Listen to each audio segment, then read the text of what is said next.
Welcome to this webinar. Good afternoon or good evening, depending on where you are. It's a pleasure for me to welcome you, and I would like to thank you for being here, and also for some of you who already sent in questions. We have taken them into account with the selection of the presentations we're going to have. So the faculty tonight is consisting of the following people. First, the lady Janet Pope, who will discuss patient-reported outcomes with JAK inhibitors in rheumatoid arthritis, and I will introduce her a bit later more in detail. Welcome, Janet. Thank you. Welcome.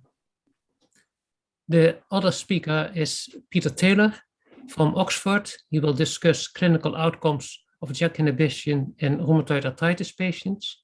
So very welcome, Peter, as well. Thank you. And me, myself, I will discuss something about outcomes of special interest with JAK inhibitors in rheumatoid arthritis, and I'm from Utrecht, the Netherlands. These are our disclosures.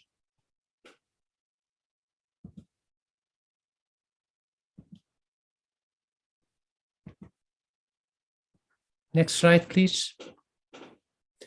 So automatically, all attendees will be on mute for the duration of the meeting. The questions you can put to us by using the template underneath your screen. If you look at the bottom of it, you can see a question and answer place. And if you have any question, please send it to us. And you can use the chat box if you have more a technical problem. So the questions relating to the content of the webinar, to the question and answer function, and the other ones to the chat function. So the first speaker is Peter Taylor, and Peter Taylor is well known, I think, to many of you. He's a professor of rheumatology in Oxford for over 10 years. He's doing a lot of research, looking at clinical trials, especially in rheumatoid arthritis, but also in psoriasis and other diseases. And I've known him for many years. We meet at different places. We were just remembering that it was nearly 2 years ago that we were able to meet physically, but he's been very active, and at the ACR he himself had quite a lot of presentations, and he will give a selection of it regarding clinical outcomes of JAK inhibitors in rheumatoid arthritis. Peter, the floor is yours. Thank you very much indeed, Hans. It's a pleasure to join you all, and thank you to the Cytokine Signaling Forum for this invitation. So my task is to look at some of the clinical outcomes of JAK inhibitors in rheumatoid arthritis. And we'll just see if we can make the slides advance. There we are. So the first one we're going to discuss was an abstract that was presented on Tuesday, and it was entitled Clinical Outcomes of Methotrexate-Naive Rheumatoid Patients on Filgotenib Long-Term Extension Trial, initially on filgotenib or methotrexate during the phase 3 parent trial. So what then is the background to this? Well, filgotenib, as you'll all be aware, is a preferential JAK1 selective inhibitor. So it's a small molecule. It's been approved in Europe at 2 different doses, 200 milligrams or 100 milligrams once daily, and it can be used with background conventional synthetic DMARDs or as a monotherapy. Now, in the study that we're talking about today, in fact, this was in a population of patients who were not within the license for treatment with filgotenib. So these were methotrexate-naive patients. And patients in this particular study were randomized to receive either methotrexate, which of course would be a standard of care according to the EULAR recommendations, or one of the 2 doses of filgotenib, both together with background methotrexate, or 200 milligrams of filgotenib as a monotherapy.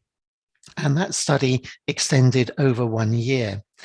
Now, patients who had completed that parent study could then enter a long-term extension. And the interesting thing is that the patients on methotrexate actually, or patients had a washout of methotrexate for 4 weeks at the baseline of the long-term extension. And the methotrexate completers, so in other words, the people who had remained on the initial methotrexate randomization arm were then re-randomized to receive one of the 2 doses of filgotinib, 100 milligrams or 200 milligrams. Now, if the patients were doing well by a pre-assigned criteria, they could remain on that treatment. But if required, at the discretion of the investigator, methotrexate could be reintroduced after 4 weeks, or other conventional synthetic DMARDs could be reinstated. And here are the key findings. The first point to note was that after the methotrexate washout, the majority of patients actually remained on monotherapy filgotinib, which is interesting. So only 17% of patients, so that's less than 1 in 5, who were assigned to the filgotinib 200 milligram arm needed to have that additional methotrexate, and just over that, 23%, so that's just under 1 in 4 patients, actually went back onto methotrexate if they were on the lower dose of filgotinib. Now, looking at the ACR categorical levels of outcome, ACR 20, 50, and 70 in the parent study, in fact, the proportion of responders at each of those categorical levels decreased just modestly in the filgotinib arms from the start of the long-term extension through to about 12 weeks, but then the rates stabilized, or the proportions stabilized. In the patients who switched from the original treatment assignment of methotrexate to filgotinib, the responses actually either remained stable or in fact improved, and so they caught up with the levels of response in the parent study by week 48 of the extension. If we now turn our attention to the safety issues for treatment emergent adverse events, and if we look at those that were of a greater intensity for adverse events, or indeed serious adverse events and infections, in fact, they were largely comparable across the treatment groups and didn't appear to increase after switch from methotrexate to filgotinib. And I think that's interesting data. We have to remember that this is essentially an observational phase and the numbers are not enormous, but nonetheless, it's giving us a very useful clue as to what one might expect after switching from methotrexate to filgotinib. So overall, the response rates improved for patients switching from methotrexate to filgotinib, but in those patients who continued on filgotinib, there was a modest reduction in the proportion of patients achieving any given response. And the safety findings were essentially comparable with those of the parent study. So I think this is very interesting in a methotrexate naive population, and it gives us some clues as to what might happen in relatively early phase disease if a patient is initially treated with methotrexate and then has an inadequate response and might be advanced onto filgotinib. So we'll now move to the next study. And then the next study was rather similar in many ways, but looking at a very different patient population. So this particular study was also reporting on a long-term extension of one of the filgotinib pivotal phase 3 trials. But in this case, it was the Finch 2 trial, which was in biologic inadequate responders. So this was looking at clinical outcomes up to week 48 of ongoing filgotinib treatment in that particular study. And here you might recall that patients who'd had an inadequate response to biologics were initially randomized to receive either conventional synthetic DMARDs alone and placebo, or filgotinib 100 milligrams plus conventional synthetic DMARDs, or filgotinib 200 milligrams plus conventional synthetic DMARDs. There was no monotherapy arm in this particular study. And the conventional synthetic DMARDs were kept stable over 24 weeks of drug exposure. Now, at week 14, if any patients in the initial study had an inadequate response either to filgotinib at one of the 2 doses or to placebo, they could be switched to a standard of care therapy, and standard of care was defined at the discretion of the investigator. Now, the key results as the patients went into the long-term extension were as follows. So looking again at the ACR categorical outcomes, ACR 20, 50, and 70, the response rates decreased modestly by week 58 of the long-term extension. But among the placebo patients on the initial treatment, on the initial study from the parent study, the response rates were in fact a little bit lower at the baseline of the long-term extension, but then reached similar levels once the patients were advanced on to filgotenib by week 48. So in other words, a delay in the start of filgotenib in this particular patient population seemed to result in the patients catching up in terms of the level of responses. Now, the rates of response increased up to week 48 in the patients who had to have a standard of care rescue on either of the filgotenib dose, but not to the level of the other groups. In other words, if the patients hadn't initially responded well to filgotenib and had to be rescued to standard of care, maybe that was selecting out some of the patients with a relative unresponsiveness to filgotenib. And so when they were exposed to filgotenib again, their response was not quite so impressive. In terms of safety for treatment emergent adverse events, for serious adverse events and serious infection, the exposure-adjusted incidence rates were higher in the standard of care switching to filgotenib versus those patients who were initially on filgotenib and then remained on filgotenib throughout the extension, or those who were initially on placebo and then switched to filgotenib. Possibly one reason for that might have been the more refractory nature of the patients who had been switched from the standard of care back onto filgotenib. But that's conjecture on my part.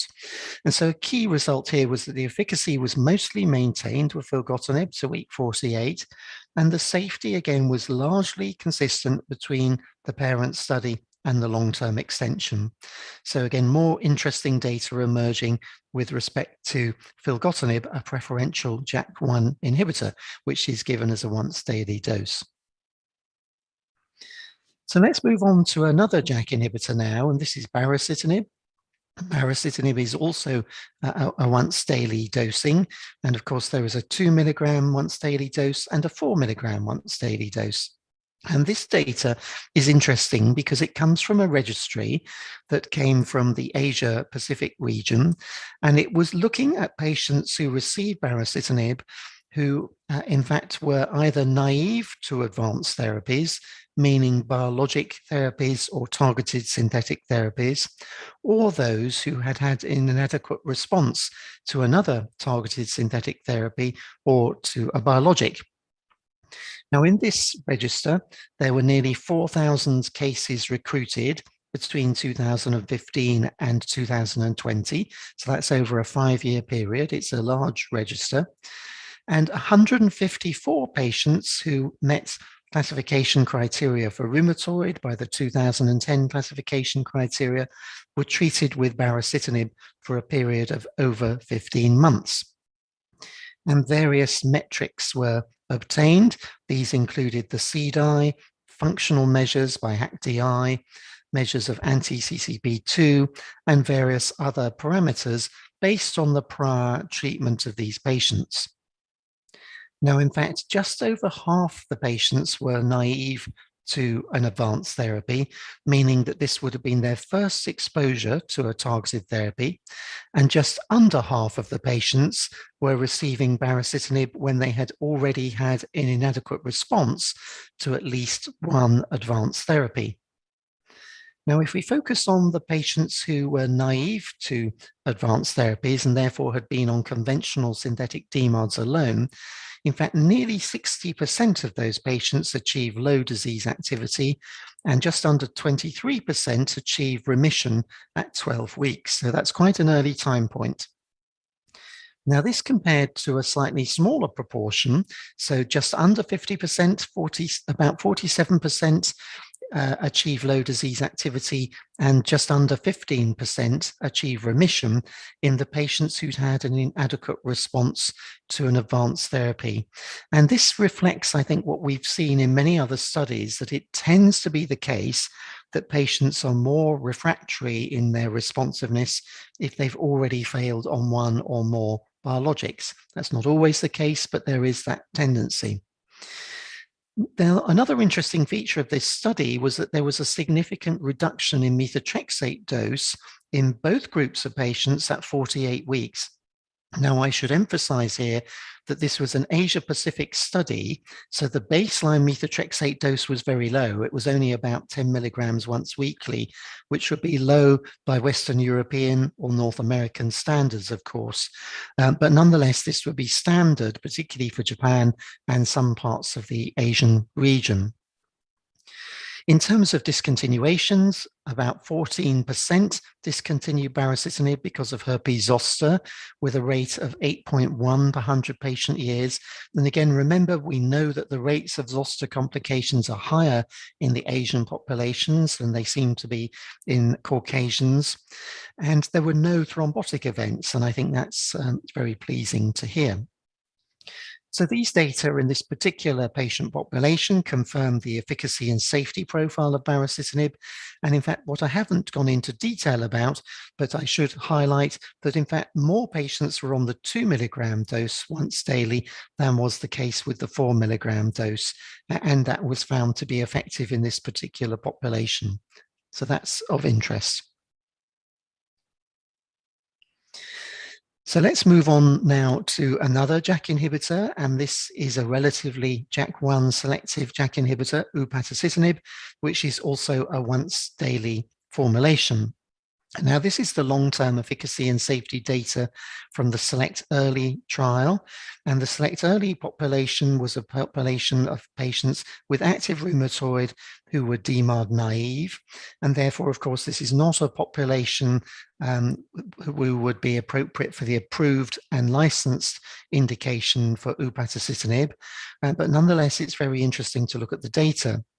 So the analysis reports efficacy and safety of upadacitinib versus methotrexate as a monotherapy up to 3 years of exposure in 775 patients, with an ongoing long-term extension of the Select Early trial. Now, at week 26, so after 6 months of exposure, those without a CDI remission, which is a fairly stringent remission, and less than 20% improvement in tender and swollen joint count improvement received a blinded rescue. So here are the key data. So at 3 years, a higher proportion of patients on upadacitinib achieved the ACR categorical response criteria, but also low disease activity and remission as compared with methotrexate. And don't forget, of course, methotrexate is a very efficacious drug in early phase rheumatoid, as we all know. And the change from baseline in modified SHARP score at week 96 favored upadacitinib over methotrexate. Now, in terms of adverse events, there were numerically more in upadacitinib that was given at the 30 milligram dose, which was one of the treatment assignment arms in this particular study. Of course, that's not an approved dose. There was also a 15 milligram dose tested. And in fact, both those doses have very similar efficacy in this particular patient population. However, in terms of some of the adverse effects, herpes zoster, neutropenia, non-melanoma skin cancer, and CPK elevation were more frequent in the upadacitinib arm versus the methotrexate arm, and more frequent, in fact, in the 30 milligram once daily dose of upadacitinib. And in terms of adjudicated MACE, that's major adverse cardiac events or venous thrombotic events, they were actually comparable across the treatment arms. In other words, there was no obvious imbalance. So in summary, upadacitinib monotherapy showed us sustained and superior clinical responses out through 3 years of treatment exposure, but nonetheless, there were higher rates of several adverse events, but no new safety risks were observed over this time period. So we'll now move on to the next abstract. At least I hope we will. There we are. And this is another one with upadacitinib, and it's another one of the pivotal upadacitinib phase 3 trials, the Select Compare study. And this, you'll recall, was in a methotrexate inadequate responder population with active disease. But here in this abstract, we're looking at the long-term extension data over 3 years of treatment exposure. So this was a very large study. There were over 1,600 patients initially randomized to this study, and they either received upadacitinib 15 milligrams once daily or adalimumab 40 milligrams at the standard dose of every other week, and or methotrexate, and the upadacitinib and adalimumab patients were on background methotrexate. Now, once again, there was a rescue regime built into the study design with a rather nice treat to target design, actually, but we won't go into that here. And between weeks 14 to 16, rescue was mandated if there was a lack of response at a pre-assigned response level criteria, or if there was a failure to achieve the target disease outcome. So let's look at the key results now. So a higher proportion of upadacitinib patients completed 3 years without rescue compared to adalimumab. So over 60% of upadacitinib patients remained over the first 48 weeks on the initial treatment assignment. Upadacitinib was generally well tolerated.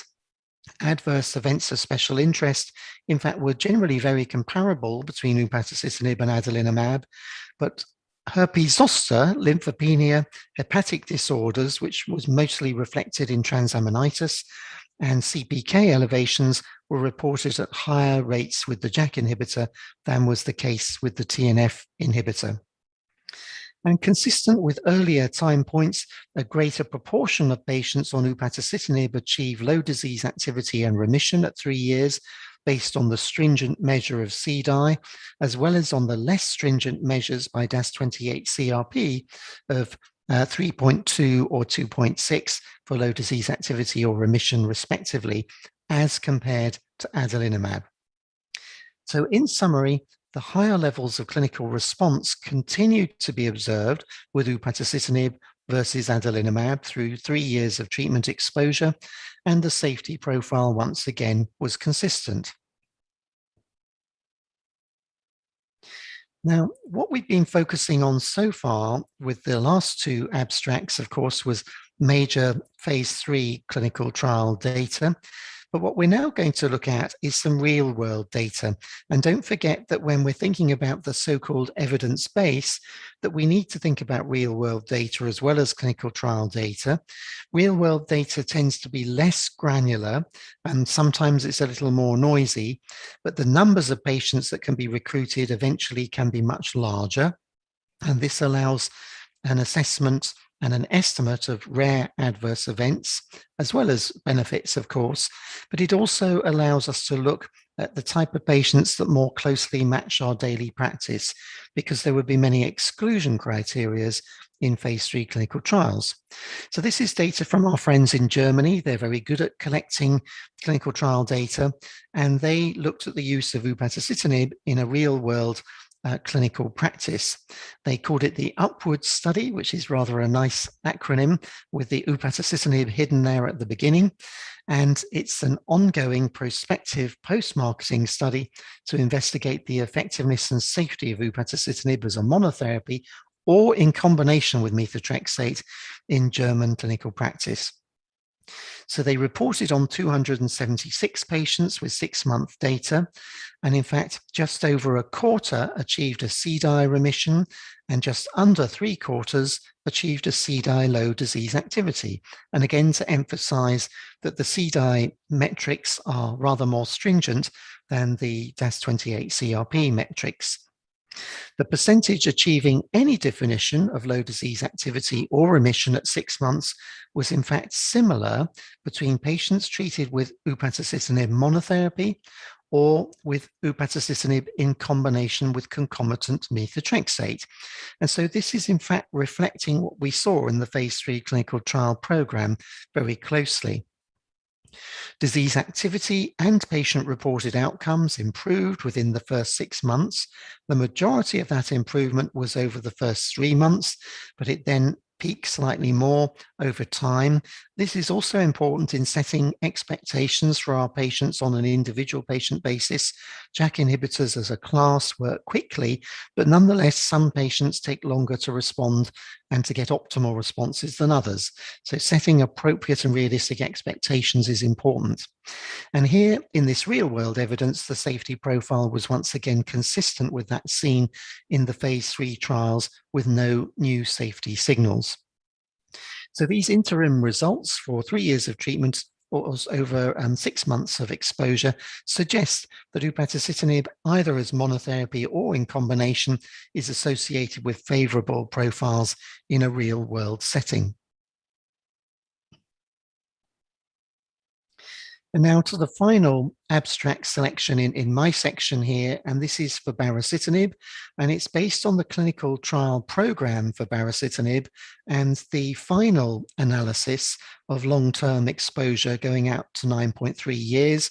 We have in fact published this. It's now available online in the Annals of Rheumatic Diseases, but the data was presented and submitted prior to that to ACR, and I'm going to summarize it here. So in fact, what we looked at in this analysis was pooled data from 9 randomized controlled trials and 1 long-term extension, and the incident rates per 100 patient years for all 3,770 patients treated with at least 1 dose of baricitinib. And this amounted to 14,700 patient years of exposure, a little bit more than that actually, with a median exposure of 4.6 years and a maximum exposure to baricitinib of 9.3 years.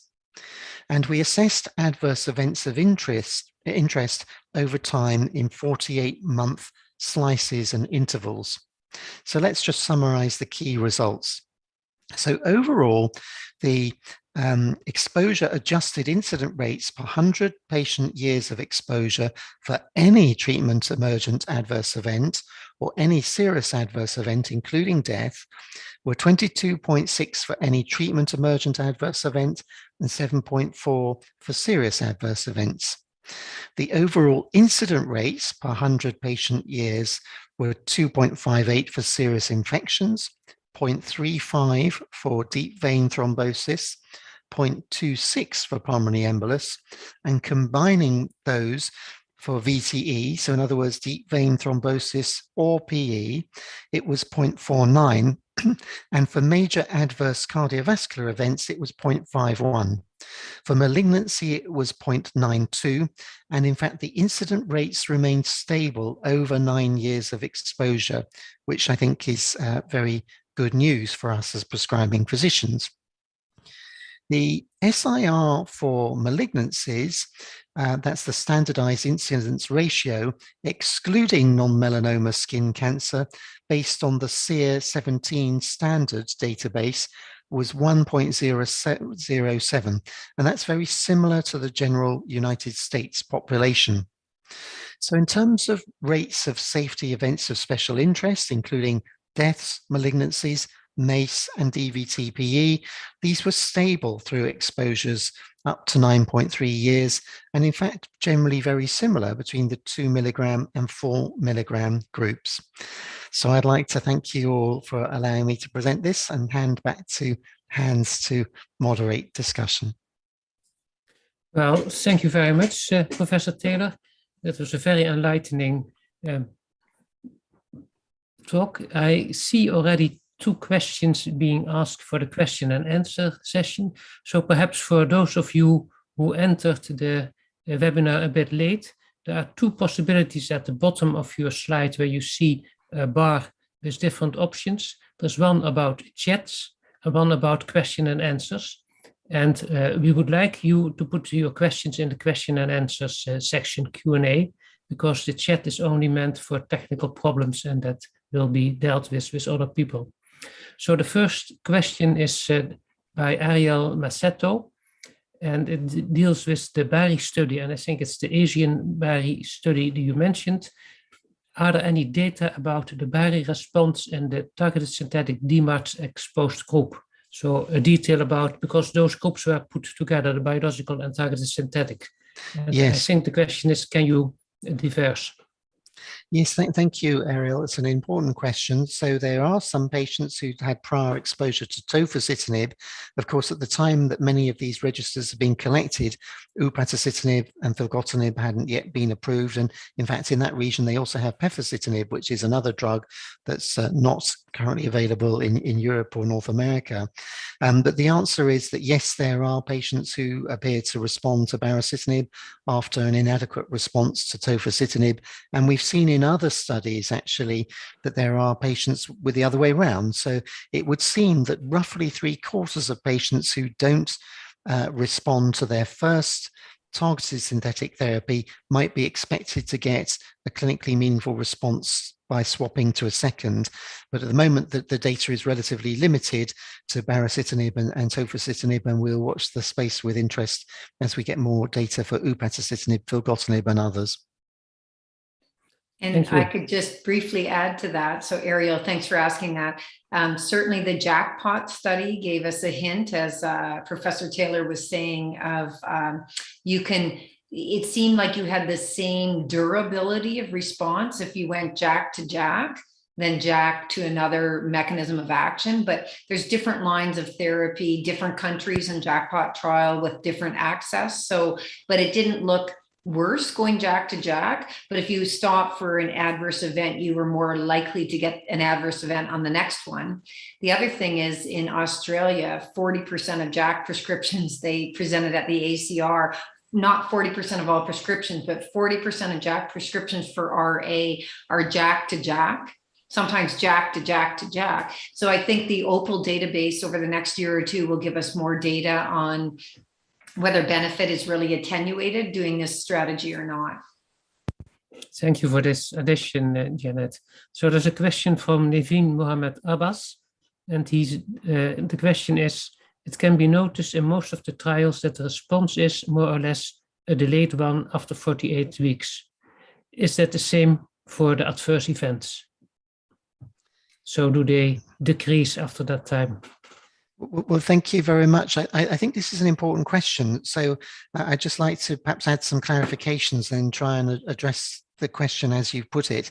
That the first point is that particularly with respect to JAK inhibitors, which of course is our focus today, one of the things that I think defines this particular class of drug is the remarkable rapidity of a response on the whole. So for your average patient or the median response, we do see responses very rapidly, and often they'll differentiate from a placebo control arm within 1 to 2 weeks, and sometimes even with an active control arm such as adalimumab, which we know is a remarkably efficacious drug, and there'll be a differentiation from about 6 to 8 weeks onwards. So I think we should stress that these drugs can work very rapidly, but I think it's also important to make the point, which perhaps you're alluding to, that there can be an incremental response as exposure time increases. So whilst we may see a rapid response, the proportion of patients who achieve, let's say, a remission tends to be incremental over 6 months of exposure or so. It usually plateaus before 48 weeks with this class of drugs, and it's usually plateauing by about 6 months, if not a little bit earlier. But I think the crux of your question is, if it means that there's cumulative efficacy, and if there's a target-related toxicity, could it be that much of the toxicity would be seen later on after a more prolonged exposure? And that's a really good point you raise, because that's precisely why we need long-term extension studies and real-world studies that look at these long exposures. So in the example I gave of the baricitinib 9.3-year exposure data, which was the last abstract I presented, we'd looked at data cuts every 48 weeks. And the very pleasing thing in that particular study was that we were not seeing incremental serious adverse events or other adverse events with increasing exposure to drug. So I think the answer to your question in that particular case, but actually with all the drugs within this class that have been looked at so far, there doesn't appear to be emerging evidence of cumulative adverse event with longer exposure. And Okay, I think just to thank you. add to that, sometimes the FDA will have an endpoint that's different from EMEA, but I think they really want to know when a drug phase 3 that it works and that it's somewhat durable over time and to catch those AEs. But most cytopenias in general on most of our drugs, including methotrexate and come early, transaminase elevation can, I think, in general, come whenever it wants to. And serious infections seem to be a little bit of a blip earlier, but then the same kind of rate over time. And as Peter just said, the cumulative incidence will go up, but the slope doesn't go way up. It just goes up over time as we would expect. Okay, thank you. I see an additional question. It's from Ricardo Xavier. He compliments you with your talk, Peter, and then asks any new information on the mechanisms of JAK inhibition analgesic effect. But I would suggest to postpone this question because in the next presentation, Jeanette will discuss as patient-reported outcome, a very important one about pain. So I would like to postpone this question or ask Jeanette to go into this. So it's a pleasure for me to introduce Jeanette Pop again. She's a professor of rheumatology, but also of epidemiology, I believe, in Western Ontario in Canada. And she's done a lot of work in the field of different connective tissue diseases in rheumatoid arthritis. And she has been very active, and especially in the field of patient-related outcomes. She is quite knowledgeable, and she had a look at what was reported at the ACR about these with regard to the treatment with JAK inhibition in patients with rheumatoid arthritis. Jeanette, very welcome. Great. And thank you for the kind words. I will just advance the screen here. All right, so I'm going to have 5 abstracts. And as Ricardo asked the question, we're going to talk about patient-reported outcomes. And a lot was discussed at the ACR meeting we just had about fatigue and some solutions to fatigue that maybe we can discuss. Pain, widespread pain and neuropathic pain, as well as regional pain. So some of that will be discussed, and then how a JAK can perhaps help beyond the inflammation and pain, perhaps, but not always mechanistically will we know.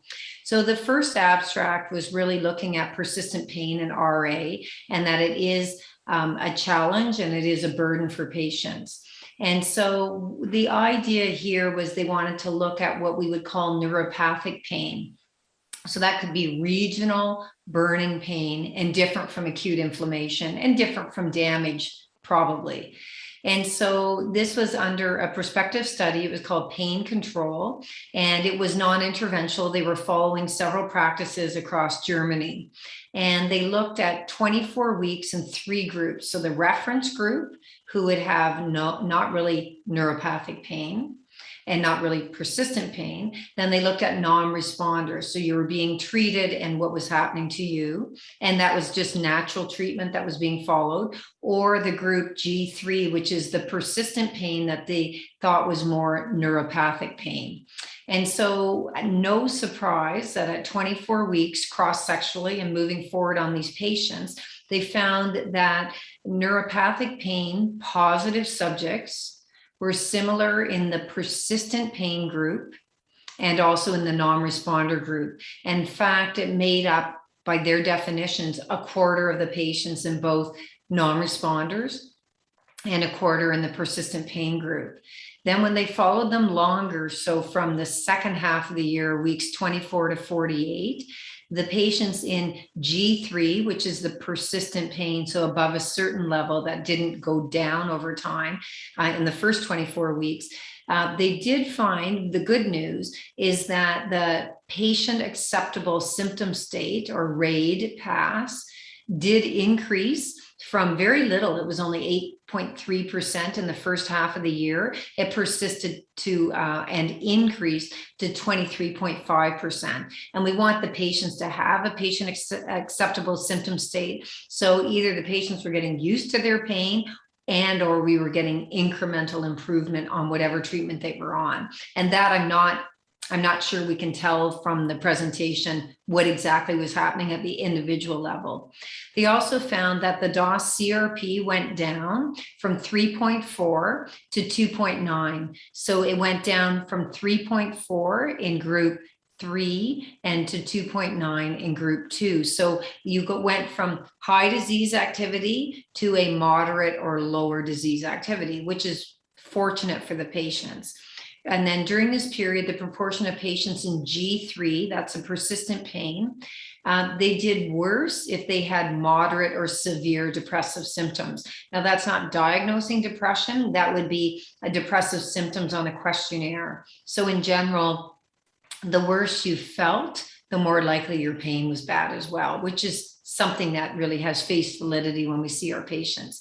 So they concluded that neuropathic pain was frequent. It was about 1 in 4 patients with non-responder or persistent neuropathic pain. So 1 in 4 patients, and that it's a challenge, and that as we continued to treat the patients, some got into more in a patient acceptable symptom state, but conversely, 3/4 did not get into what they considered a patient acceptable symptom state. So it's something that we all are aware of, and that we know it's not just driven by inflammation or damage, or even not driven necessarily by widespread pain. So that was presented on Monday. This one here was also presented on Monday. It was abstract 1236. And it was looking at pain in patients with RA who didn't achieve a response for improvement on swollen joint count, looking at the BeerusNib clinical trials. So they looked at 3 trials. So phase 3 RA Beam, and that would be, to remind you, that was a head-to-head of BeerusNib versus placebo and versus adalimumab. And that was BeerusNib at 4 milligram dose. And sorry, it was just the one trial they looked at, RA Beam.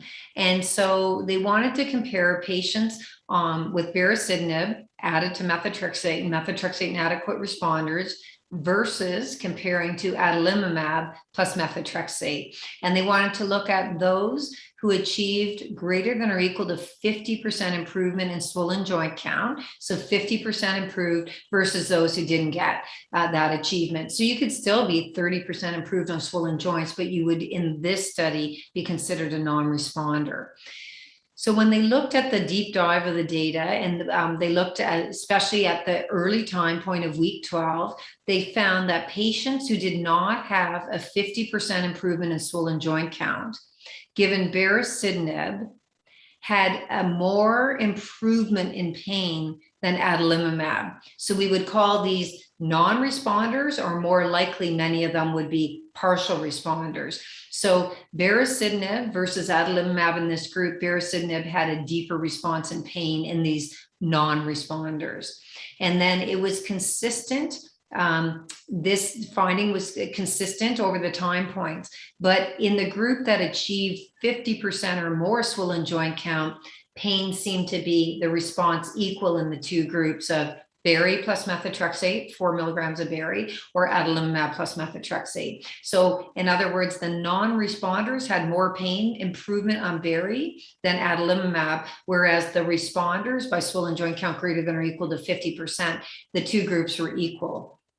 And they said that there was interaction between the effect of BeerusNib on pain. So an interaction term means that berry was modulating pain above and beyond its effect on swollen joint count. And these results might show that berry is affecting pain differently centrally or at the neuron level, or possibly even in a regional level differently than what adalimumab is doing. So something that I'm sure we'll talk about, because we already have a question in that area.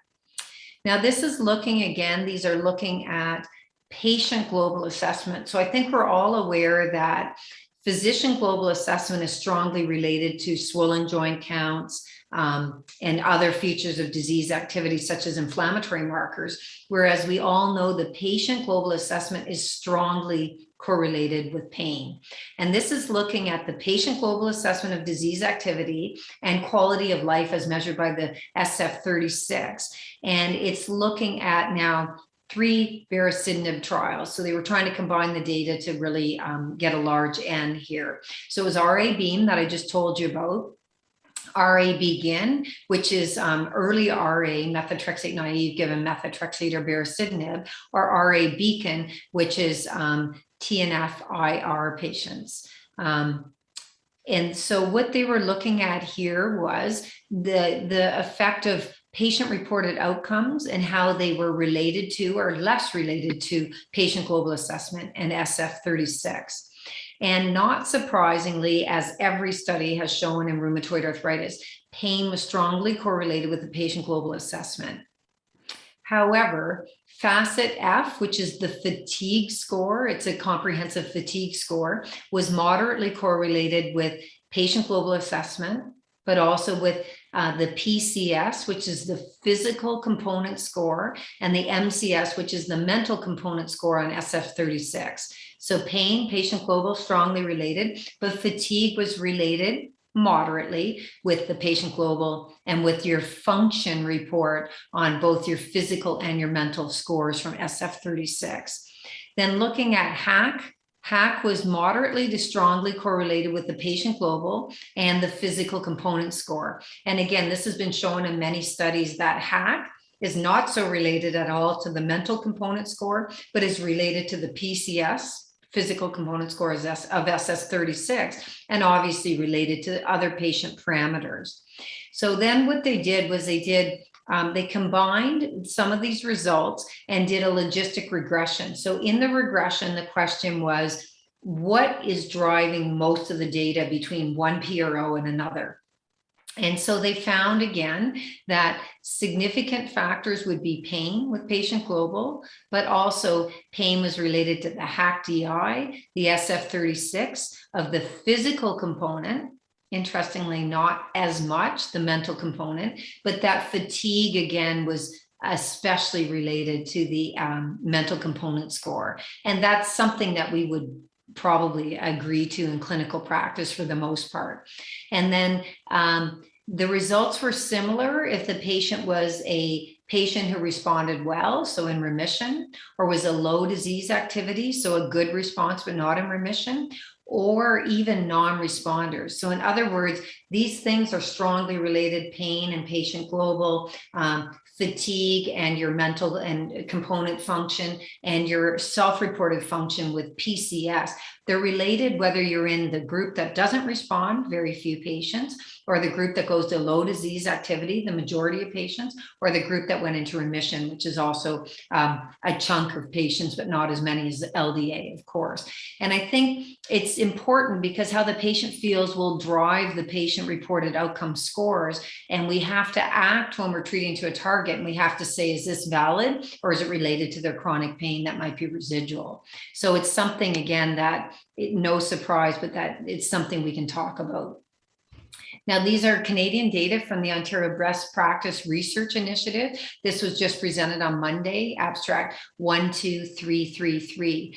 And what it's looking at, again, are patient and physician reported outcomes. And then we're comparing in the large database, a registry of patients on tofacitinib, that would be 5 milligrams twice a day, obtained by usual standard of care, or TNF inhibitors, and rheumatoid arthritis. And so the idea was to look at comparative effectiveness on patient-reported factors of tofacitinib or TNF inhibitors. And they looked at 419 patients, and they followed them prospectively for 1 or 2 years until the most recent data cut. And they were looking in these data at treatment initiation of 6 months of follow-up at least. So if you stopped your drug because you had a rash or a serious adverse event, or you lost reimbursement coverage, you wouldn't be in if you didn't get 6-month data. So there are differences between the groups, and I think you have to take anything that I tell you after this with that knowledge in mind. So the TNF inhibitor group were mostly first bio-DMARD, and in fact, they were prior bio-DMARDs only in 1 in 5 patients, so 22%, or 1 in 5 patients. Whereas the tofacitinib, 2/3 of the patients had already been on a bio-DMARD. And we know that they're tougher to treat, they're less apt to get remission, they have less good retention. So just keep that in mind. Now, what did they find? They looked at CDI as low disease activity or remission at 6 months. And they found that 1/3 of the TNF group were able to get into low disease activity or remission. So 1 in 3 that I would treat, but only 1 in 4, which is about 25% in the TOFA group. But you have to, I think, in these analyses, adjust for line of therapy. So they went on to do that. So they did this general estimating equation of logistic regression, but you can just think of it as a complex equation that was adjusting for things. So when they did this equation, they showed no significant difference in the CDI of low disease activity or remission, and RADI, that's the self-reported patient disease activity index. HAC, disability index, is 0 to 3 that we do on many of our patients each visit. Sleep problems and anxiety and depression between the two groups. So once you're looking, you find that tofacitinib didn't have as much patients into low disease activity or remission, but they were tougher to treat patients. But when you look at adjusting for factors, really you found that function, sleep, anxiety, depression were about the same in the two groups. So when you do adjust for line of therapy, you can find the patient-reported outcomes about the same. And that was their conclusion. Now, I would like to see the data. I'm in this database, by the way, as a contributing author. I would like to see the data divided, though, as first-line advanced therapy and then 1 or more bio-DMARDs, and we might or might not find the same answers. So something to think about. Now, also on Monday, this is looking at BeerusNib effect on fatigue. And interestingly, I'll do a shout out to one abstract that had nothing to do with JAKs, but there was a nice abstract showing that cognitive behavioral therapy and a guided exercise program each could help our patients with fatigue. We don't know if the magnitude of the effect is very strong, but it was statistically significant. And we don't know if it's sustained over time, but just think CBT, if you have access to it for your patients, and exercise program can help fatigue. So that was a different study. I'm going to talk here about BeerusNib effects on fatigue, a mediation analysis. And they looked at this time, 2 studies that are all methotrexate IR. One is RA Beam and the other one is methotrexate and bio-DMARD IR patients, which is RA Beacon. And the question here is, does fatigue factor out independent of your benefit from BeerusNib? So pain already factored out independently. What about fatigue? So they looked at these 2 large studies, and they wanted to look at how BeerusNib would affect fatigue influenced by disease activity. So in the methotrexate inadequate responders, so that would be data from RA Beam, they found that disease activity effect accounted for about 50 to 60% of fatigue improvement of BeerusNib and adalimumab compared to placebo. So in other words, if your fatigue improved, we could count about 60% of the variability on that would be your response to disease activity, which means 40 to 50% is unrelated to that. And that's true in many studies, but it's kind of interesting. Then they said the total direct and mediation effect of fatigue relief increased in BeerusNib in the second half of the study. So from week 0 to 12, you had an increase, at 12 to 24, further increase. And in the bio-DMARD IR patients, tougher to treat, which is the RA Beacon study, 20 to 30% of the effects of BeerusNib on fatigue were independent of disease activity. So in other words, something is happening with respect to patient-reported fatigue that is above and beyond the treatment effect of disease activity.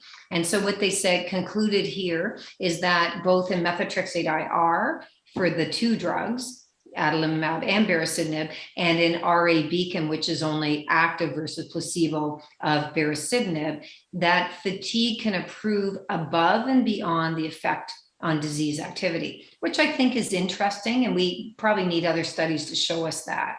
So I'd like to open it up for discussion and realize that we talked about pain, fatigue, and specifically some neuropathic pain in these nice abstracts. Okay, thank you very much, Professor Pope. Especially the pain has raised a lot of questions. So one of the questions is, of course, is it easy to diagnose neuropathic pain? And the second one, of course, is it possible to treat it? And duloxetine has been mentioned in the questions as well, because there's some experience there. Right. So I think we're more understanding that neuropathic pain can be regional. So say if you had a really bad wrist, and now with your RA, and now it's better. You can have pain in your wrist, but it starts to move beyond. It might move distally, it might move proximally, and it becomes a region. And it's often a different quality of pain where it can be burning, it can be more widespread, sometimes tingling, dysesthetic feeling, almost like regional fibromyalgia. That just light touch can be hyperesthetic. And with that, my understanding is sometimes the pregabalin and gabapentin type drugs, and less so the drugs such as duloxetine might be helpful. I might turn this over to both of you on what you think about this. Well, I think there are so many questions relating to this. I think we should not ask the panel at this moment because there are quite a lot of other questions. Okay. So you already discussed a little bit about the mechanism. A related question is, does JAK inhibitors pass the blood-brain barrier? And could that be an explanation for the influence on pain? So they've looked at animal models, and my understanding is it's going to the local peripheral nervous system. I'm not exactly sure that it crosses blood-brain barrier. Peter, do you know? Well, the conventional wisdom is that it doesn't. As you say, it's based on animal models. But the other complication in this is that we know that in systemic inflammatory responses that the blood-brain barrier becomes relatively leaky. So I think the truth is we don't fully know, but it's certainly a possibility. But in that case, it should especially be in the cases of inflammation. And you show that it's not only in the case of inflammation, but also beside that. So we don't know. But it is basically acting, we don't know. Yeah. Right. And it's acting at basically your ganglion cells within your nervous system at the spinal level. It can influence signaling there, but you're right. We don't think it's influencing at a higher level. If I may just mention, Hans, I mean, in fact, what Janet was alluding to and what much of the data has shown is that the differential that you see between the most of the studies so far have been with between baricitinib and adalimumab is most marked in the non-responders, the people who have a poor clinical response. In other words, those who have residual systemic inflammation or some degree, which might point to the hypothesis of a central action, but it is only a hypothesis. Yeah. Then I see an interesting question from Ariel Maceto again, a clinical experience question, not necessarily related to these studies. I'm seeing a lot of patients with residual pain, persistent pain with no swollen joints, even looking with ultrasonography. However, the pattern of pain is not neuropathic. I'm not completely sure that you can say that the pattern is specific neuropathic, but that's what he says. And curiously, it looks like inflammatory pain, like morning stiffness, pain worse in the morning that improves over time of the day. Any comments on this observation? It's a great question because you would think with ultrasound negative that we would probably consider they're in remission. And we do have patients still, not many, the minority in my practice at least, who will have this persistent morning stiffness and gelling. But when you examine them, you don't see much. And it's also not their osteoarthritis, where of course you can have gelling in your knee or your MCPs if you have CPPD and things like that. But I think there's a lot about pain we don't understand. And I think there must be a memory at, when I say memory, I'm being almost like space agey saying, because this is not science-based, but a memory at the level of your synovium. Your synovium isn't the same once it's been inflamed in some people, although the inflammation goes, it's not identical to a brand new synovium in a patient that never had synovitis. Yeah. So another interesting question is from Edgar Stemler. He says, well, isn't it time to completely rethink and prioritize pain in depth as a relevant treatment outcome, and which should be equally looked for and as compared to disease activity in general? And I think I would like to add a little bit there. because we tend to forget that in the field of osteoarthritis, there's also a lot of research regarding pain. And there are quite a lot of models, animal models, but also looking at adults, at different mechanisms. For instance, it has been proven that a combination of anti-IL-4 and anti-IL-10, which reduces pain significantly in the field of osteoarthritis. So shouldn't we look for a more combined effort in a lot of people working on pain, because quite often the people discussing osteoarthritis are not speaking with people discussing rheumatoid arthritis, and we can learn from each other. I think as well, we're seeing this in early rheumatoid arthritis. So the CATCH cohort, the Canadian ERA cohort, has spent a lot of time looking at residual pain and the pain patterns, because some of it, although early on we don't see a lot of damage, some of it is in an area where there is some damage on radiographs, but some of it is becoming very regional, and some of those patients will go into widespread fibromyalgia, and the incidence of fibromyalgia is up 5 to 10-fold in your first 2 years of early RA, and then it goes back to the general age sex match population. But without fibromyalgia, there's still regional pain that bothers people a lot. So I fully agree, we need better answers and probably better treatment. Yeah. So for the last two questions regarding this item, one is from Naveen Abbas again. He asked about the applicable patient outcomes method to be measured in clinical practice. So what kind of instruments do you use and which are easy to be used? Tougher in telemedicine, of course, right? So when the patient's coming into the clinic, we ask, it's nice because then it's just handed out to every patient, no matter what their diagnosis. So we ask VAS of pain, we ask VAS 0 to 10 of fatigue, we ask morning stiffness, yes, no, and the duration if they have it. We ask HAC, we ask patient global, and then we say anything else you wanted to talk about, which I guess is not an outcome, but gives you the opportunity to pursue other things.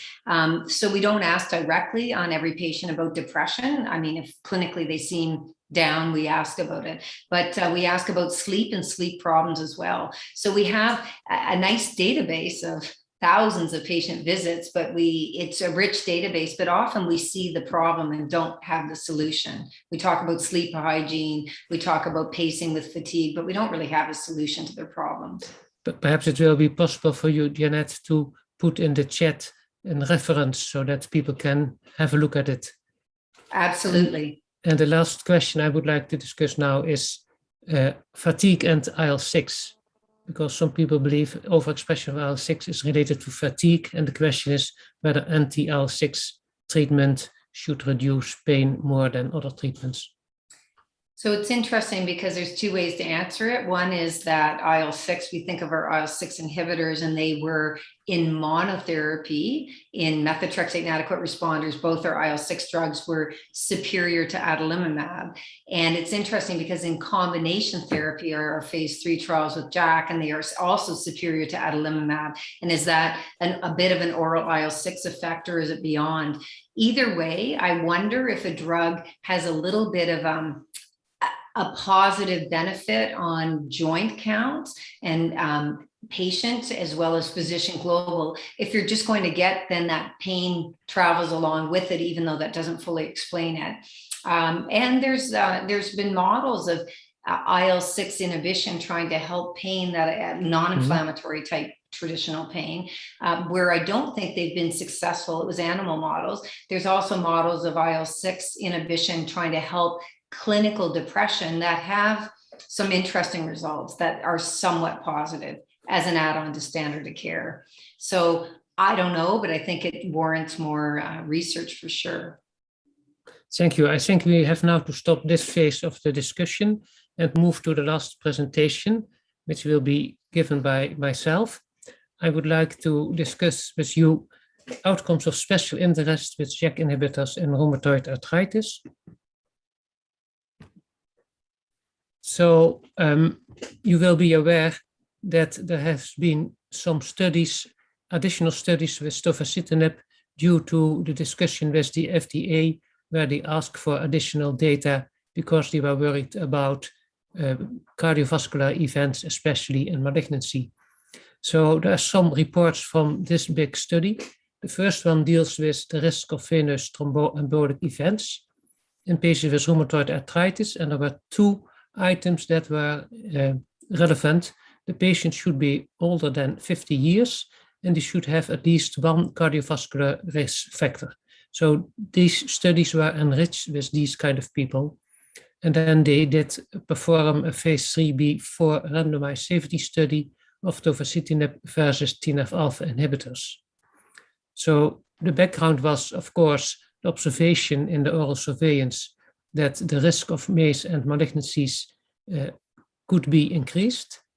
And they included, therefore, patients that were active, moderate to severe rheumatoid arthritis, not responding to methotrexate, and they had those criteria of the higher age and additional cardiovascular risk factor.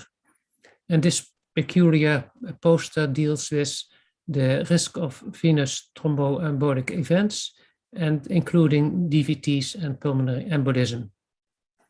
So when they looked at these data, they found that the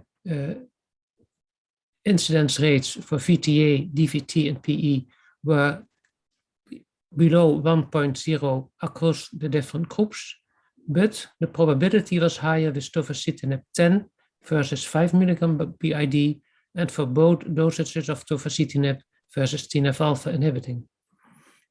So across the different treatment groups, VTA, DVT, and pulmonary embolisms, incidence rates were higher in those with versus without a history of venous thrombotic event in the past. So this is an important predictive factor, but that is also the case in all other people. So that's not specific for these group of patients. I think it's just reporting what we see everywhere. And then they looked at the overall independent risk factors for pulmonary embolism specifically, and they looked across the different treatment groups, and then they included the history of VTA, as just mentioned, but in addition to that, baseline use of oral contraceptives, of hormonal replacement treatment, and higher BMI from 30 or above, and a higher age above 65, as well as a history of hypertension. So in this study, they in fact concluded that the incidence rates were consistent with the ranges among those at a high risk of cardiovascular event, and that the pulmonary embolism incidence rates with tofacitinib was higher than reported in the lower dosage of tofacitinib or the biological DMARD trials in clinical trials or registries. So basically, this is showing that there is some worry about this item still, especially with the higher dosage of tofacitinib. The next slide.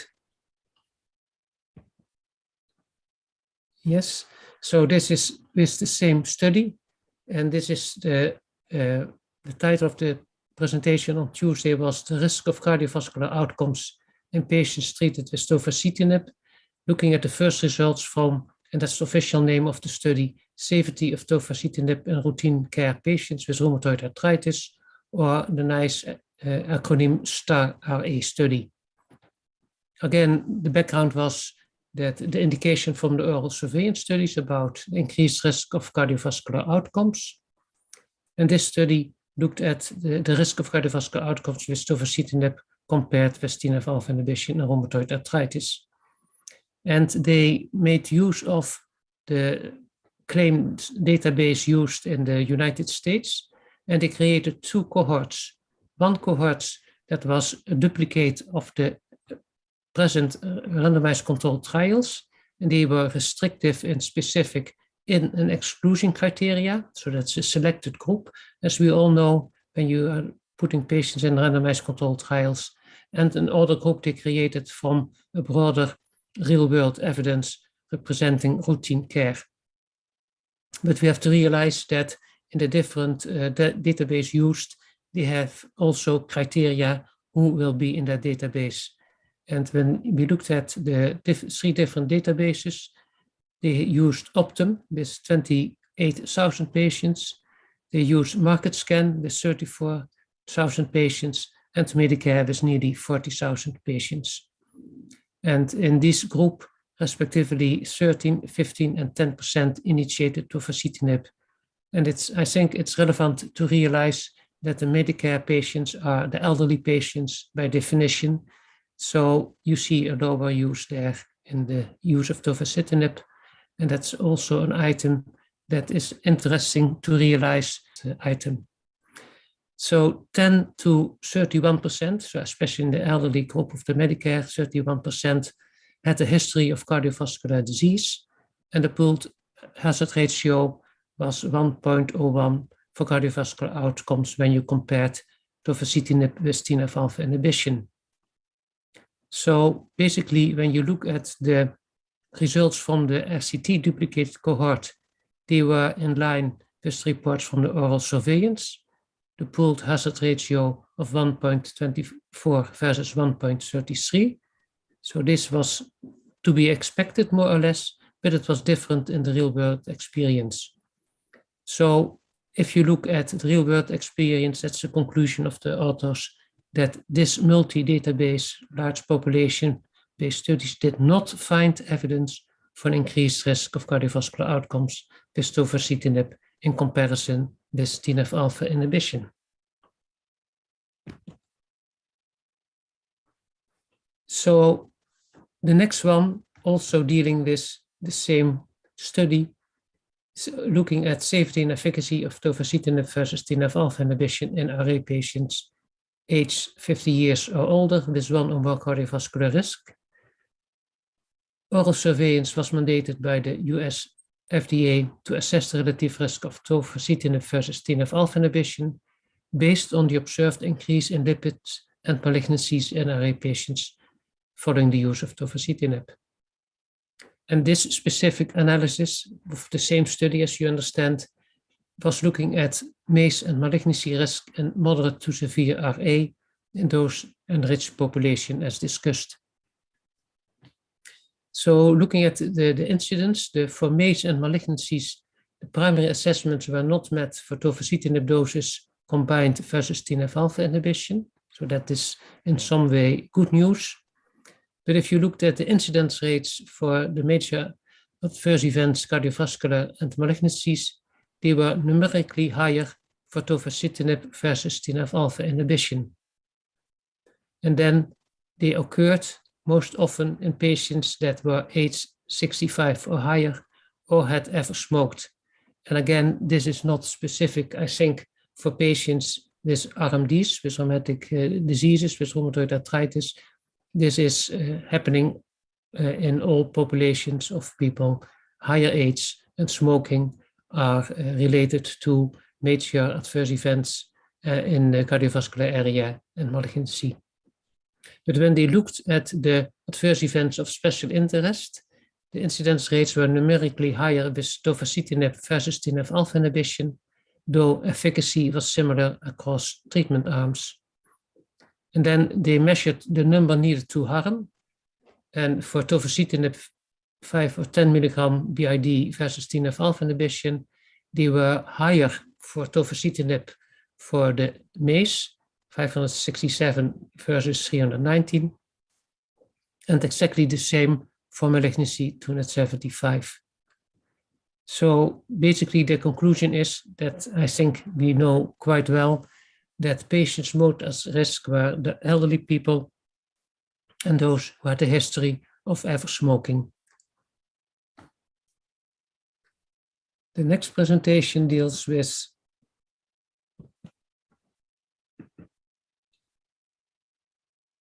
next slide, please. Yes, this is the herpes zoster.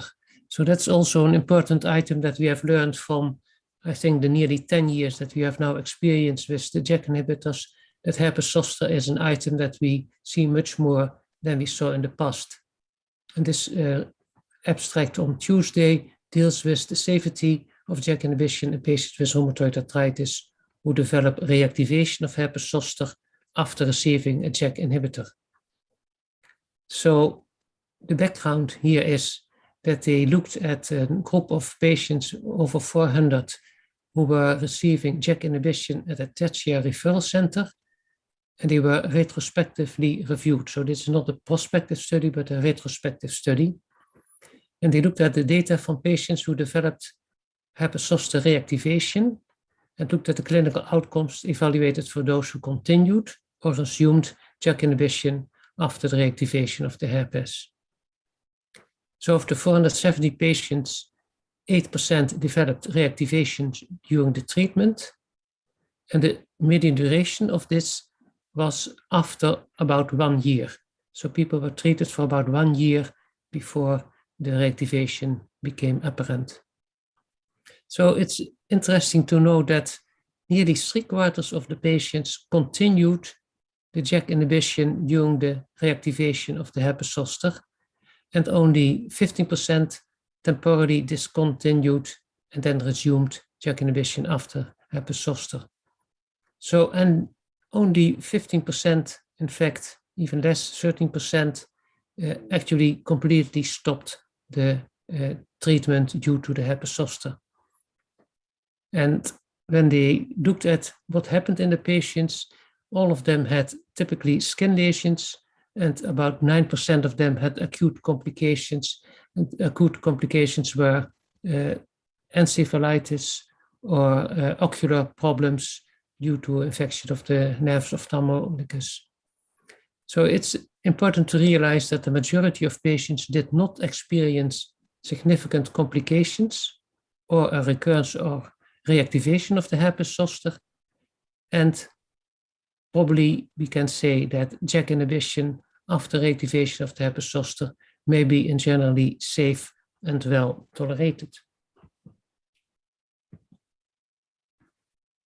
I think this was the last slide, and now this is open to discussion.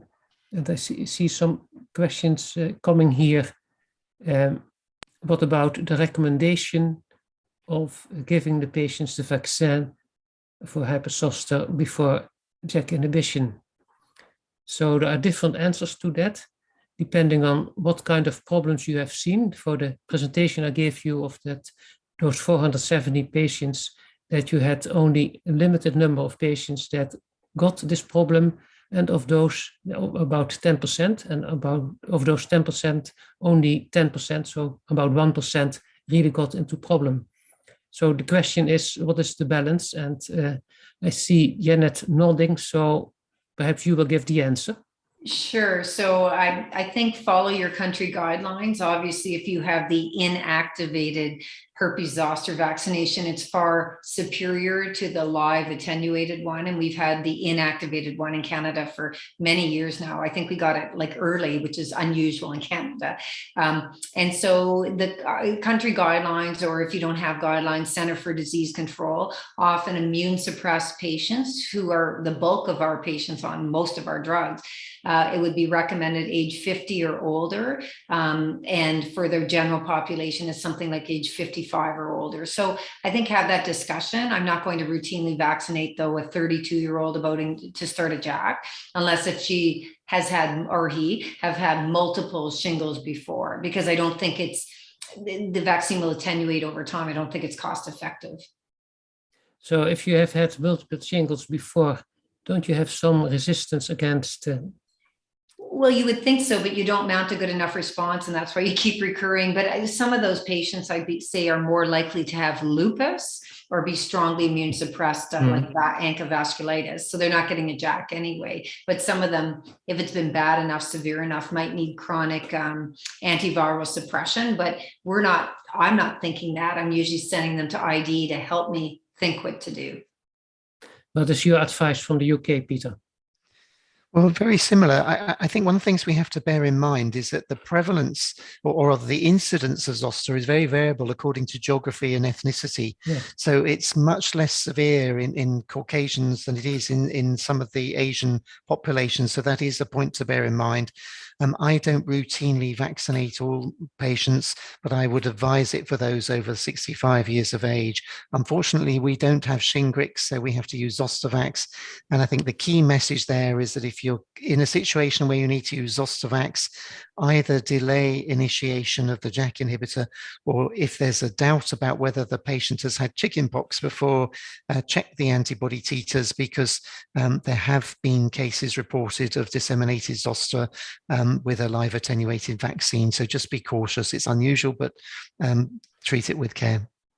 And it's even complicated when whether or not the vaccine is reimbursed, because it's not so cheap. And if the patient has to pay it himself, they make a balance between incidents and problems. So that's an item. So then the question is, do we know some kind of mechanism that JAK inhibition leads to VTA or DVT or pulmonary embolism at this moment in time? I don't think we have a real good idea there. So the question was, is it actually there? And that was the first reason for the FDA to ask for the additional studies. And these studies more or less confirm that in certain situations, especially when you look at the randomized controlled study groups, there is some increase, but when you look at the real world evidence, it's quite a bit different. So I'm not so sure that, we will of course investigate, people are investigated if they can find the mechanisms, but if we are not completely sure about the real occurrence of it, the question is whether that will have many consequences for daily treatment of our patients. But if you have a patient with a history of VTA, I think most of us would think twice before we start the JAK inhibition. So that's not evidence-based, I think. It's more our gut feeling and looking at the data. But I think quite a lot of us would be careful in using this treatment in these patients. What do you think, Peter? Well, I agree. And I think the key point here is that every one of the treatments we use has various associated adverse effects, and we have to be careful. For example, if a patient has diverticulitis, you're probably not going to choose a biologic IL-6 inhibitor. But on the other hand, we have to bear in mind that the complications of gastric perforation are very uncommon. And we're looking at a similar situation here. So I agree with you, Hans, that I would not think of a JAK inhibitor, any JAK inhibitor, as my first choice in a patient with a history of VTE, but neither is an absolute contraindication, depending on the totality of the picture of that individual patient. And I think the really important point is that we should all, where possible, practice shared decision-making, because what really matters is that the patient finds the magnitude of possible benefit is worthwhile in their mind compared to the much rarer likelihood of harm. And that's in fact true of all the drugs we use, but it's really important to discuss these things with the patient so the patient can make that choice. Yeah, absolutely. You're completely right in focusing on patient involvement in this kind of decisions, because patients can say something about that. So, Jeanette, any other view in Canada about this? Right. So I think as well, I mean, the biggest risk of having a VTE is having had one. So these are patients that you're talking about. But say if it was provoked in 20 years before they got their RA, and now it looks like a JAK choice is appropriate because they're post-bio DMARD, or they don't want to inject, or they have a preference. I think you have to discuss, as Peter said. And I think sometimes, and this is true when the TNFs even first came out, sometimes we fall back into, well, I'll just give you prednisone because I'm afraid to give you anything else. And we have to look that prednisone consistently will increase serious adverse events, particularly infection and diabetes, hypertension, MACE. But infections also, glucocorticoids also increase other side effects that aren't as well studied, such as VTE. So I think we just have to realize that sometimes you have to treat the patient and you want to do the least of all evils and not switch to a drug like prednisone that can cause benefit but harm as well. So I see still a few questions, but I think there's an important one looking at the place of the JAK inhibitors compared to methotrexate. So earlier this month, we had a webinar with CSF looking at the possibilities, and we had a provocative talk from Ronald van Vollenhoven, who pleaded for change MTX as a first-line drug by JAK inhibition.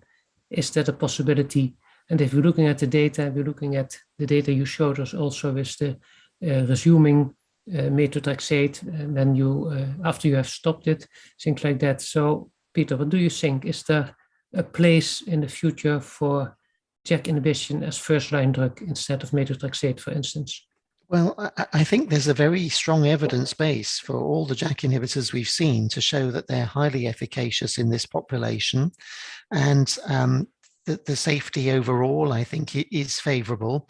But we mustn't forget as well that if we have very well organized early arthritis clinics, and of course, you, Hans, and your colleagues in the Netherlands have really led the way in this, that patients can have a dramatically good response to methotrexate. And of course, methotrexate is highly cost effective. It also has some other advantages because it can be given parenterally or orally, and it has a huge dose titration range, which is unique among all the drugs we have. So there are many, many advantages of methotrexate, not least some of the, as it were, effects away from the synovium, including benefits for metabolic disease, possibly cardiovascular disease in patients with rheumatoid arthritis. So I think it's a difficult debate. I suspect that if we see some of the JAK inhibitors coming off patent, of course, tofacitinib will be the first. And if we see prices plummet with generic tofacitinib, that will change the equation very considerably.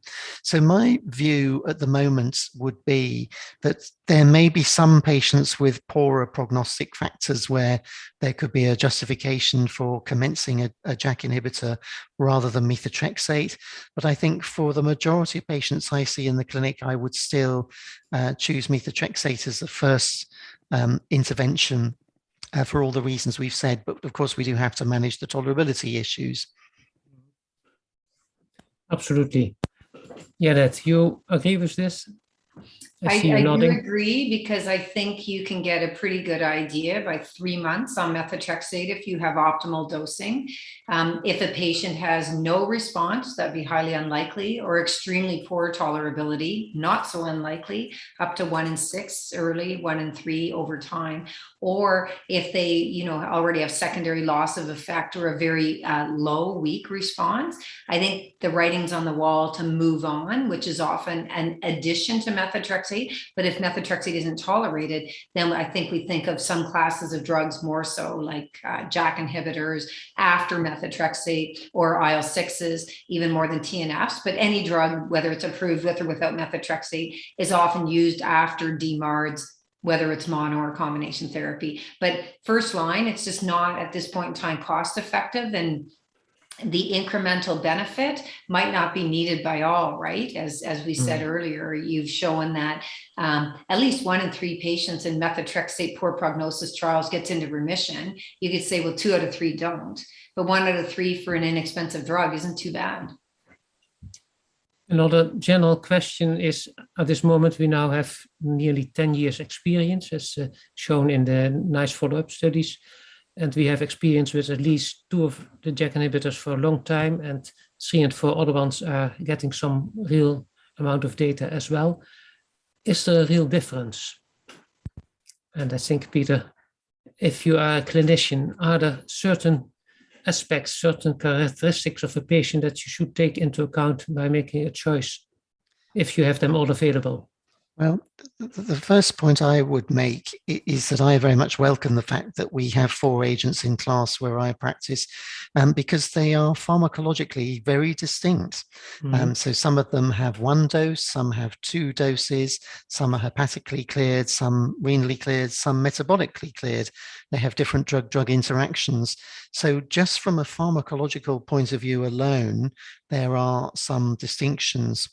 I think it would be a brave person who could put their head on the line and say any one of them is more efficacious than others, or any one of them has more adverse effects. The difficulty being that the evidence base is based on cohorts, yet we treat individuals. It sometimes feels like there might be a cohort coming to our clinic, but actually we see one person at a time, and the needs of the individual are what matters. So there may be some circumstances in which the pharmacology will dictate the most appropriate drug, and there may be other circumstances where your own familiarity with the use of a particular drug, experience of colleagues and so on may be very helpful as well. But there will be situations where if all else were equal and the costs and reimbursement issues were the same, that you could pick the name out of a hat. And with regard to the mechanism of action, does that make, because these are good items to think about, which are also good for the patient's discussion, but mechanism of action, does it really make a difference?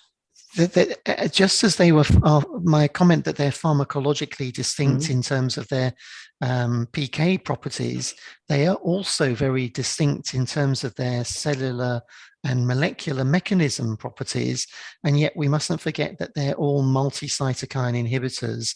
And not only will there be a difference of spectrum in a 24-hour dosing cycle of the primary cytokines for which signaling is inhibited, but then there's the downstream effect of those.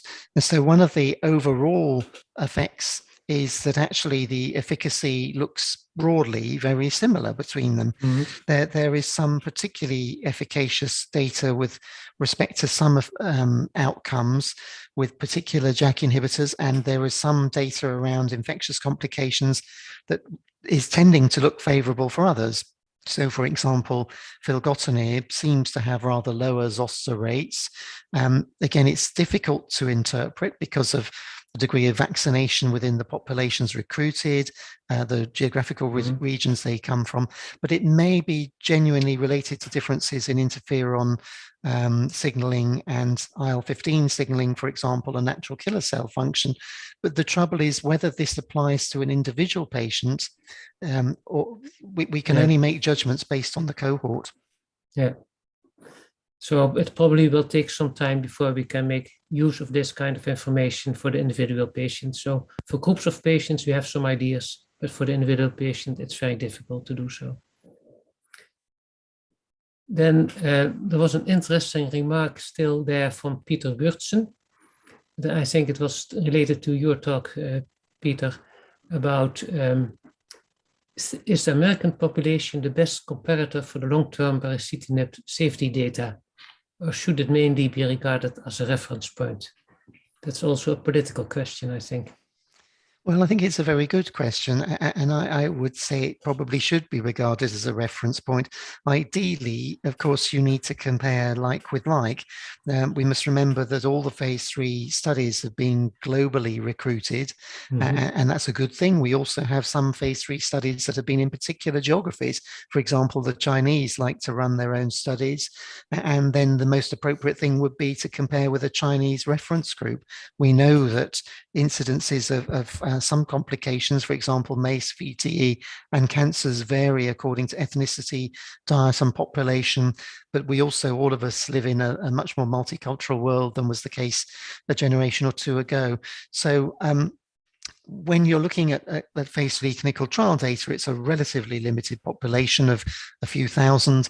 I think it's legitimate to get a ballpark comparison to a reference group, but ideally with bigger studies, we need to compare to appropriate population controls, I think.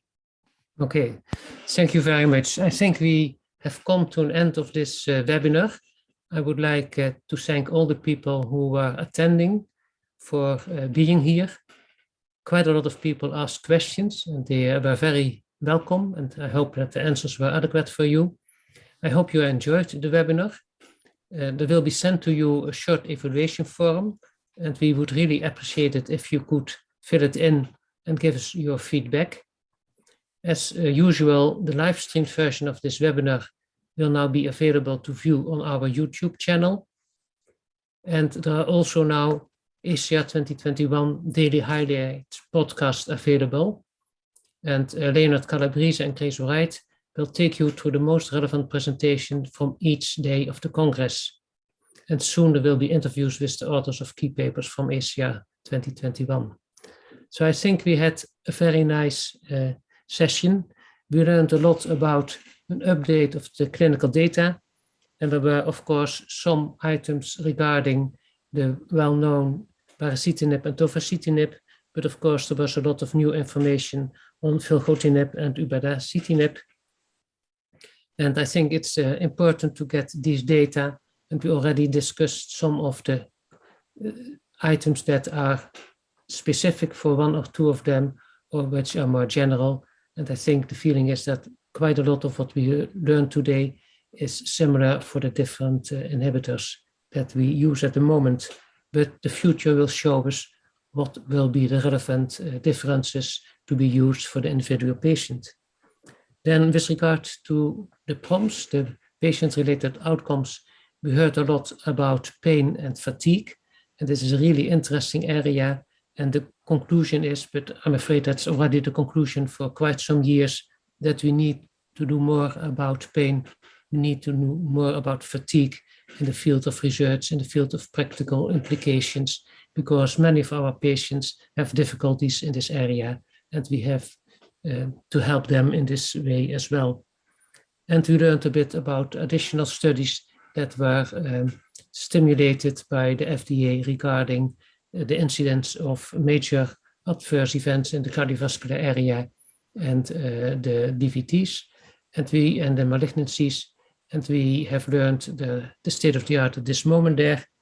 And I think we had some nice discussions in general about the practical use of JAK inhibitors. So with this, we will come to an end. I would like to thank you all for your attendance. I would like to thank Peter and Jeanette for their presentations. I would like to thank CSF for making this possible, and Lily, who sponsored this meeting, thank for them as well. And the slides we have been using today will be available to download from the news section of Cytokine Signaling Forum. So with that, I would like to say goodbye, enjoy the rest of your day, and we'll see you again sometime, hopefully live. Thank you very much.